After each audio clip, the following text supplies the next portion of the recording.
sabay naming pinirmahan ni SP Zubiri at dated March 13, by the way, ngayong araw, ay pumapatak na yung metro ika nga ng 48 hours, a non-extendable period.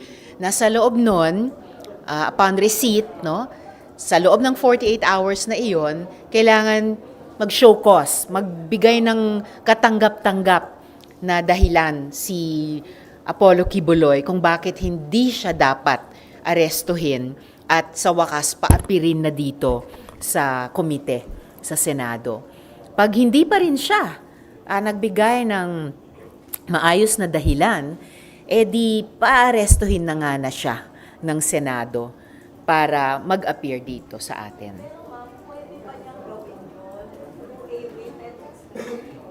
Sorry, written?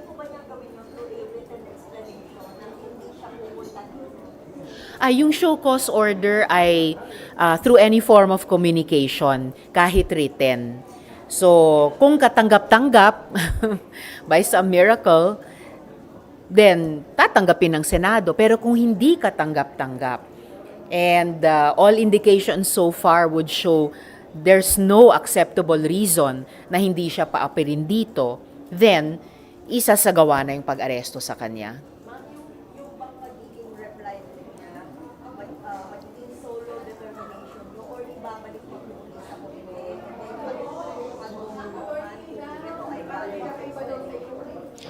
Yung show cause order ay communication ng buong Senado na at pinirmahan ng pinakamataas na opisyal dito ang Senate President. So, I don't think kailangang pang bumalik sa committee ko dahil kumbaga yung buong Senado na ang nagpapa-appear sa kanya sa harap ng isa sa mga komite niya.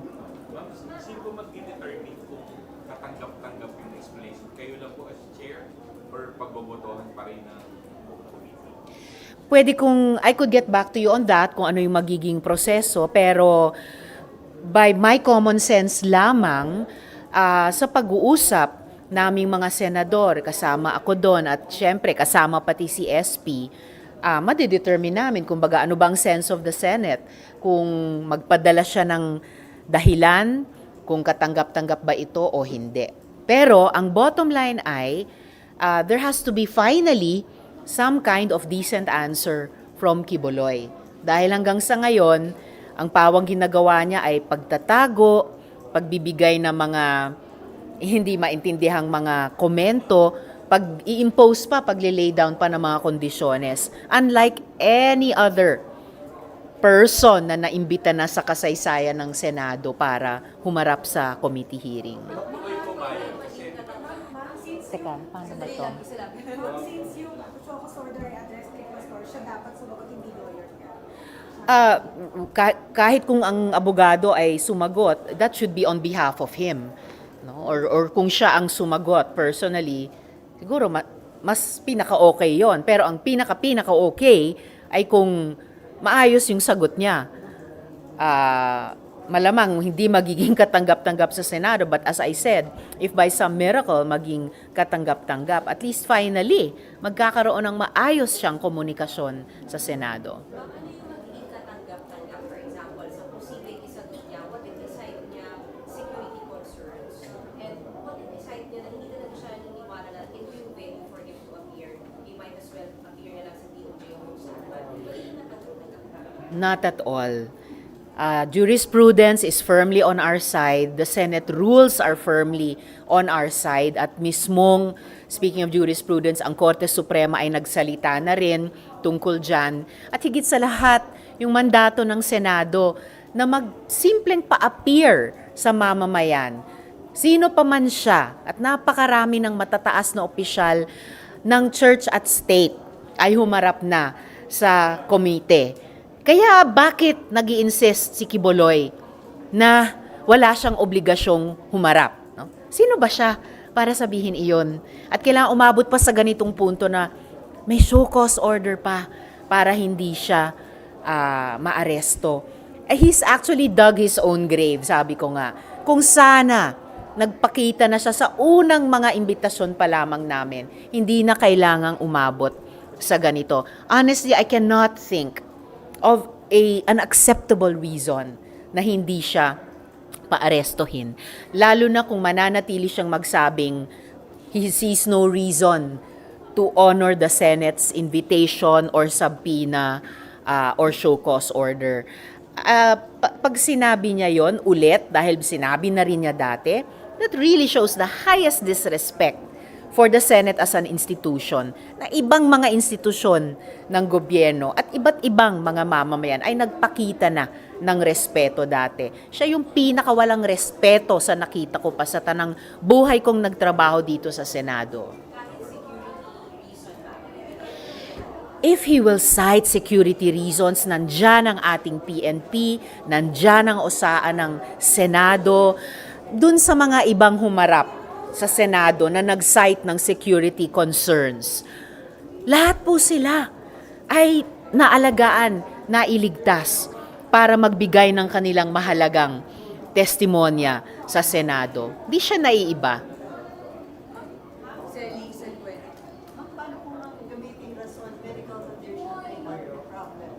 Ang medical condition po ay unfortunately isa sa pinakagasgas na ginagamit na dahilan to the detriment ng ating mga kababayan. May totoong mga medical condition. Ginagamit ng mga taong ayaw humarap ng maayos. Well, hindi ko mapipigilan kung gusto niyang gamitin yung dahilang iyon. Pero again, I don't think it would be an acceptable cause para hindi i-honor at magpakita ng respeto sa Senado. Teka lang ulit. Sige, next, Jeff Escocio. Sorry?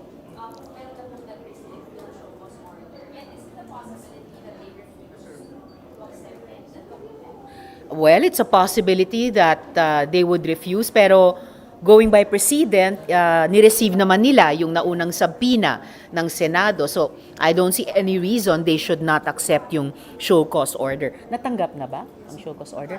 Natanggap na ang show cause order ng abogado ni Quiboloy sa Makati.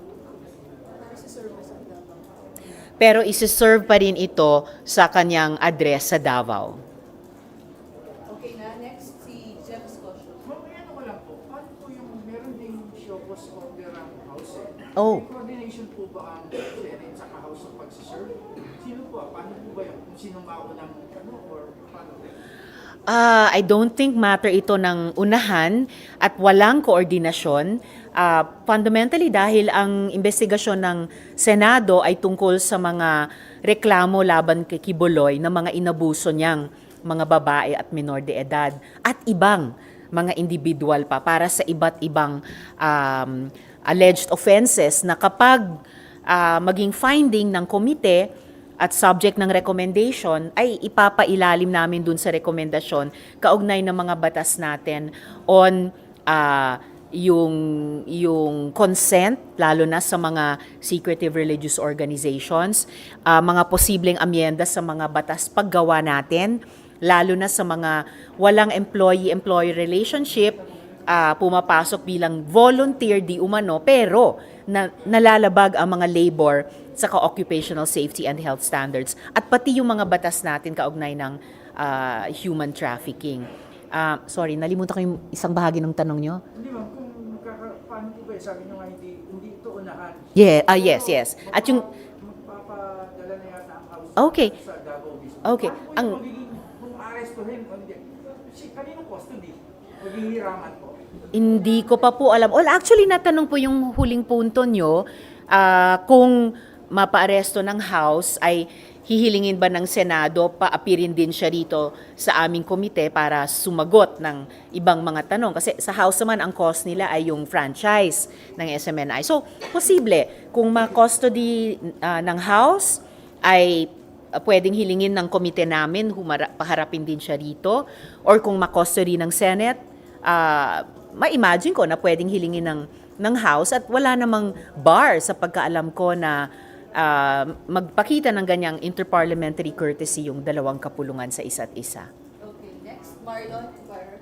Okay po kayo pumayag na mag-release ng show cause order kasi you already mentioned that in previous Senate hearings, yung mga resource persons, hindi naman ito ginawa.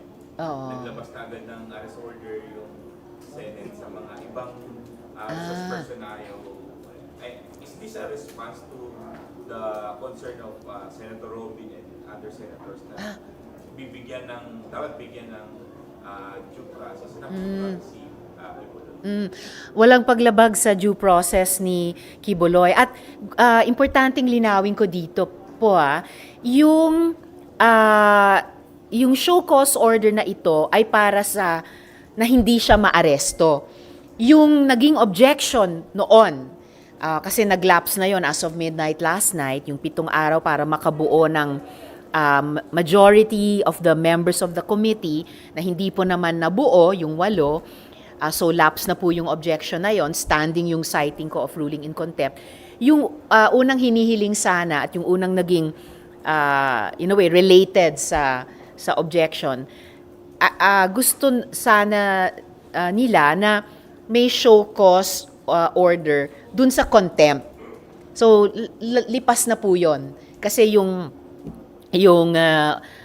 objection nga ay kumbaga nag-fail na kasi hindi nakabuo ng majority. Ito pong kasalukuyang show cause order, ito yung show cause order na mayroon na pinirmahan namin ni SP ay show cause order para hindi siya maaresto. So it's a further stage na. Hindi na yung gusto sanang show cause order for the contempt, wala na po yun kasi nag-fail yung objection about that. Ito po ay show cause order para hindi siya maaresto. Ano pa yung isang bahagi ng tanong mo? Kasi yun nga po, yung previous kasi, Yes. nag-release agad ng Okay. arrest order without Okay. issuing a show cause order. Okay po. Pinaalalahanan po kami sa Senado na nagkaroon ng ruling ang Korte Suprema a couple of weeks ago na pinaalalahanan na bago magkaroon ng arrest, mayroong parang prior half step na show cause order so as not to be subject of arrest. So pinapakita nito yung talagang pagiging tapat ng Senado sa pagsunod at pag-enforce din ng aming mga rules. So, inoobliga namin ang aming mga sarili, sundin ang aming mga rules in like fashion, to the same degree. Obligado din ang mamamayan na tawag nito, kilalanin din at mag-comply sa rules ng Senado, gaya ng ginawa ng napakarami ng tao bago ni Kibuloy. So, hindi siya nakikita na part of a plan to stall the hearing or to stall the issuance of arrest warrant against Kibuloy? Not at all, kasi ang object nga ng show cause order at yung arrest ay para paapirin na siya sa hearing. And again, related dun sa naunang tanong, unahan ba ito? Hindi rin kasi, halimbawa, meron na ring na-unseal na warrant sa US, sa California, for not 1, not 2, but half dozen na mga charges na mabibigat ang bawat isa. So, kaya nagiging posible na rin na ilagay sa red list ng Interpol, bukod pa po sa pagkalista ni Kibuloy sa most wanted list ng FBI. Dito, naghain na ang DOJ ng 2 kaso laban sa kanya for human trafficking at saka for child abuse. Meron pang ang pending case on rape na on appeal pa sa DOJ. So, kumbaga, on different fronts, mukhang nagko-converge na yung mga landas, hindi lang ng iba't ibang bansa, pero iba't ibang institusyon dito sa atin na singilin talaga yung accountability niya according to each one's own rules. Okay, next, si Politico, Raymond. Ma'am, doon lang sa rally kagabi ng mga KOJC supporters na dinaluhan nila dating Pangulo Duterte at kapan ng mga senador si Bongo at Bato de la Rosa. Sa tingin nyo may anyway, maka-apekto ba sa pag-usig kay Ginoong Kibuloy? Yung mga ganong mga pagkilos? Hindi po makaapekto kahit pa yung pag-appear doon ni Duterte at ni VP Duterte. Lalong magtataka ang tao siguro. Ako nagtataka, bakit nag-effort pa silang dalawa na dumepensa sa isang tao na akusado sa mga napakaseryoso at mabibigat na offenses laban sa mga pinaka-vulnerable sa ating lipunan. Mga batang pinilit ni Kibuloy maglimos, mga OFW na kinuha sa kanila yung remittances nila, hindi na umabot sa mga pamilya, nawalan pa ng bahay, ang katulad ni Miss Renita dahil di na mabayaran ang mortgage. Yung mga babae na paulit-ulit na ginagahasa alang-alang sa appointed son of God. Sana yung effort nilang dalawa, binuhos na lang sa wakas pagdepensa sa ating mga mangingisda at mga mga kasundaluhan natin at Coast Guard laban sa pangbubuli sa China. So walang maka redirect or walang pigil sa patuloy na pagsingil ng accountability kay Kibuloy, kahit yung pagsalita nilang dalawa. At tuloy, dahil nandun si Duterte, di lalong maalala ng mga tao, yung bagong administrator ng mga pagmamay-ari ni Kibuloy. So lalong naging mas klaro pa na intertwined talaga ang fortunes nilang dalawa. Kasi kung ikaw, may pagmamay-ari ka, mag-appoint ka ng administrator, ibig sabihin, hindi mo na kayang i-administer ng sarili mo. And syempre, hindi mo ipapasakamay sa kahit sino na lang. Somebody na may alam at may malasakit din sa mga pagmamay-ari mo. So, yun. Thanks. Next, DZRH review. Related to that, ma'am, may naglabas nga ng sarili niyang video kahapon. Before the rally kahapon, may video si VP Sara. When she was harping on yung Senate investigation is more of a political event. Dahil wala naman daw in illegal legislation, just like what the other lawyers were saying in the past. Anong maging dating sa inyo ito? Especially coming from the second highest ranking officer of the land. Precisely. At ang second highest ranking official of the land, dapat nagpe-pay attention sa mga statement at hearing bago nila komentan. Dahil klarong-klaro yung opening statement ko sa pinaka-recent hearing, no fewer than 3 ang lumilitaw na areas for corrective legislation. Yung binanggit ko po kaninang mga batas natin tungkol sa consent, lalo na sa ganyang klaseng mga secretive religious organizations, batas ng ating labor code, lalo na sa mga voluntary work, di umano na walang employer-employee relationship, at yung mga legal protections sa ganyang employment status, at yung mga batas natin tungkol sa human trafficking.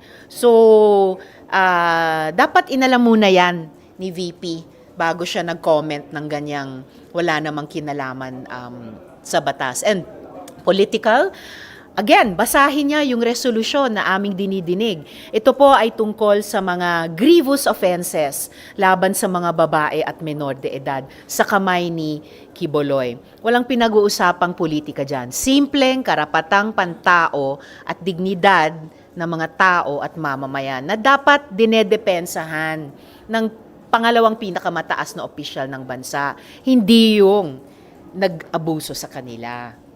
So yun na yung punto na most especially, parang nag-uus sila ng time to defend Pastor Kibuloy. Because hindi naman related most especially sa death and sana kay VP Sara. Yeah, precisely. Pero dito, kinukonsultate nila yung oras sa defending Pastor. Precisely. Yung mga batang pinilit na magmalimos, pinigilan ng mag-aral. Dahil yun ang halos full-time ginagawa nila. Yung mga pinangakuan ng scholarship sa Jose Maria College para maging full-time member at worker sa Kingdom, either hindi talaga binigyan ng scholarship or binigyan ng scholarship, tapos nung gusto nang humiwalay sa Kingdom, hanggang ngayon ayaw ibigay yung transcript of records, hindi na makapag-aral ulit, hindi maka-apply sa disenteng trabaho. So, sana dun na lang at sa kabuang mga problema at pangangailangan ng ating education system na hanggang sa ngayon ay nasa krisis, kaya nga nagbubuhos ng atensyon at enerhiya ang Kongreso sa isang EDCOM 2 process, nakatapos pa lang ng unang taon, nakapag-ulat na, dun na lang ibaling ni VP ang mga enerhiya niya sa halip na depensahan ang isang Kibuloy na nangaabuso pa nga sa mga bata at estudyanteng ito. Okay, last three na lang po. Share, Infa, then Mean. Ma'am, dagdagan ko lang yung kanya. Kasi ang argument ni Pizza, halos pareho din sa argument yung mga witness, yung mga nakamas, tapos yung venue is not the right venue dahil nasa korte. Pinasisinungalingan niya ng Korte Suprema mismo. Hindi hadlang sa pagpapatuloy ng legislative investigation clearly in aid of legislation ang pendency ng mga kaso sa judiciary man. Executive man or iba pa ang nag-file niyan. Ika nga, ang isa ay hindi mas importante sa isa. At within rules ng Senate, ang pagpapatuloy ng ganitong mga investigasyon. Yung unang bahagi ng tanong nyo? Okay. Okay.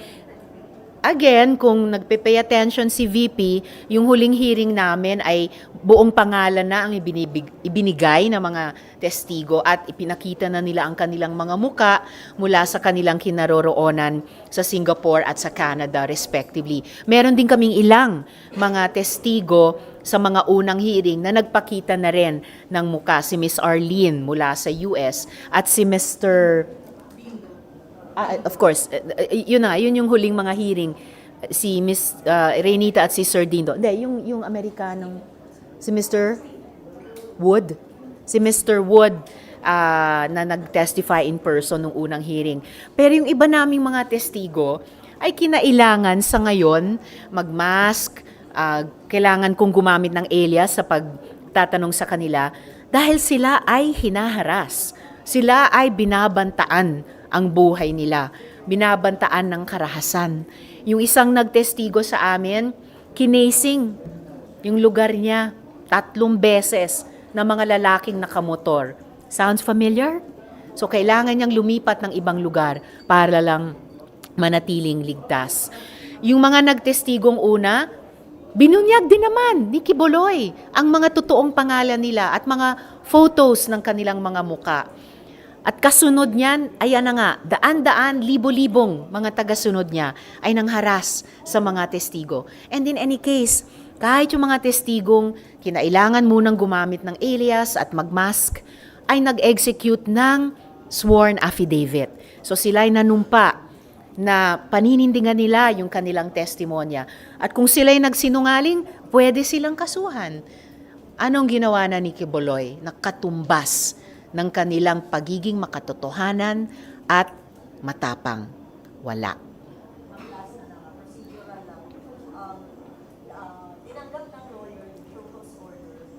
Una, papayagan mo ba kung yung lawyer na mag-represent? And then second, gano'n naging kahirap yung journey ng pagkipag-usap sa mga kasama na huwag pumirma sa written objection? Actually, hindi po naging mahirap at ako po ay paulit-ulit na magpapasalamat sa mga kasama ko dito sa Senado na tumindig kasama ng mga babae at batang victim survivors ni Kibuloy. Tumindig na amin lamang ipinatutupad ang mga rules ng sarili naming institusyon at tumindig na huwag bawasan ang napaka-mahalagang kapangyarihan ng Senado na tawagin, tanungin, pasagutin ang sino mang mamamayan, mataas man siyang opisyal ng gobyerno tulad ng isang dating presidente, sitting Senate President noon, high cabinet officials, o kahit church officials. Humarap dati yung tinawag na Pajero Bishops na pinanindigan ng mga kasama ko na i-preserve at huwag bawasan ang napaka-precious na kapangyarihan ng Senado. Alamin ang mga bagay-bagay na may kinalaman sa pagtupad o paglabag ng ating mga batas para ito ay pagandahin alang-alang sa ating mga mamamayan. Yung unang bahagi ng tanong nyo? Yung lawyer.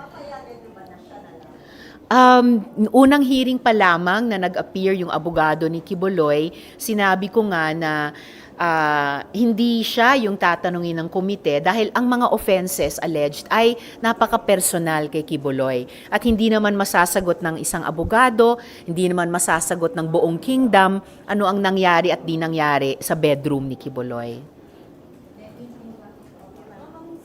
Sagot lang po ninyo, sabi kahapon ni Vice President, yung Senate hearing ay trial by publicity based on the testimonies ng mga nakatago ng mga mukha. Meron na kayong judgment kay Pastor Quiboloy. Wala pong trial by publicity kay Quiboloy. Ang judgment on innocence and guilt niya ay nasa labas ng kamay ng Senado, nasa kamay ng Korte. Kaya nga't may mga kaso nang inihain sa kanya dito sa Pilipinas, sa Estados Unidos at malay ba natin sa ibang mga bansa kung saan siya nag-ooperate. Yung gitnang bahagi ng tanong nyo, sorry. Yes, ma'am, based lang daw yung, may judgment na based sa testimonies ng mga past. Well, yun. Gaya ng nabanggit ko kanina, kaya nila kailangang mag-mask at gumamit ng alias sa ngayon ay para sa kanilang seguridad na klarong-klarong binabantaan at inuudyok ni Quiboloy mismo ang kanyang mga tagasunod na bantaan yung kaligtasan ng aming mga witnesses. Pero paninindigan nila at pinananagutan nila ang kanilang sworn affidavits. Okay, last na po si Megan. Sa akin yung 5 signatures, balikan ko lang. Clearly yung majority ay gusto ipakontempt. Opo, tama. How does that see, ma'am, yung chances ng committee report niyo na it will also get majority of the signatures? I'm very hopeful dahil magandang precedent itong inuphold yung ruling ko to cite Quiboloy in contempt at lalo pa yung sama-sama naming pinirmahan ni SP Zubiri ang show cause order para tungkol sa kanyang pag-aresto. May assurance si SP na once walang acceptable siyang paliwanag sa show cause order, arrest order na. Yun po yung effect ng isang show cause order at pati yung lengguwahe ng show cause order na non-extendable period ito of 48 hours. So start na siya, ngayong 48 hours. Yung original understanding ko ay simula sa ma-receive sa Makati office nung abogado niya. Pero posibleng sabihin pag na-receive dun sa Davao address niya, tulad nung sinerve ng Senado ang subpoena sa kanya.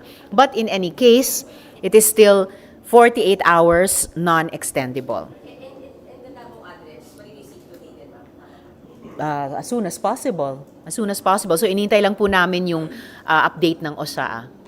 Kapag ko lang, may schedule na yung next hearing. So kung halimbawa ma-receive today sa Davao, so 48 tomorrow. Tapos may weekend pa. So next week ang hearing. Kung ma-receive today sa Davao, 48 hours by Friday. Opo, Friday. So, magiging malaya na kami magtakda as early as next week.